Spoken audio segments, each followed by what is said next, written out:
Everyone, आज बहुत दिन के बाद मन किया कुछ वीडियो शूट करती हूँ। तो सोचा आप लोगों को एक कहानी सुनाते हैं। तो एक कहानी है कि एक बार एक राजा के यहाँ एक ज्योतिषी आता है, ठीक है। तो राजा ने उससे कहा कि सुना है आप तो बहुत बड़े ज्योतिषी हैं, तो मेरे बारे में कुछ बताइए। तो ज्योतिषी ने कहा कि हाँ, बहुत बड़ा ज्योतिषी हूँ और मतलब जो पूछिए बताता हूँ। तो राजा ने कहा ठीक है, मेरा हाथ देख करके बताओ। तो उसने जब हाथ देखा ना, तो उसने कहा कि आपके सामने ही आपके परिवार के सभी सदस्य धीरे धीरे करके मर जाएंगे, ठीक है। तो राजा को बहुत गुस्सा आया कि अरे ये क्या बोल रहा है, ठीक है।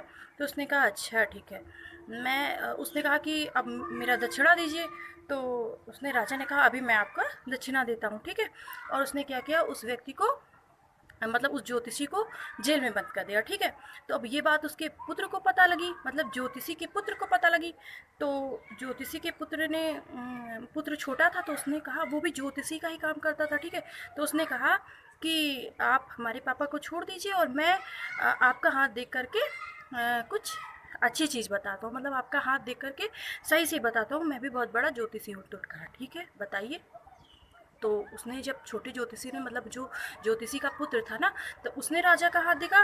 तो राजा का हाथ देख करके बताया कि आपकी जो है आयु बहुत लंबी है, मतलब आप बहुत उम्र तक जिएंगे, ठीक है। तो राजा बहुत प्रसन्न हुआ, उसने कहा कि अरे वाह, तुमने तो कितनी अच्छी चीज़ बताई, बताइए अब तुम्हें क्या दिया जाए इसके बदले में, ठीक है। तो उसने कहा कि कितना निकम्मा व्यक्ति है, राजा को बोला कि कितना निकम्मा व्यक्ति, इससे मैं क्या ही मांगूँ।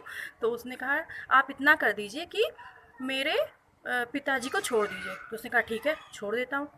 तो उसने छोड़ दिया, ठीक है, मतलब उस बड़े ज्योतिषी को राजा ने छोड़ दिया।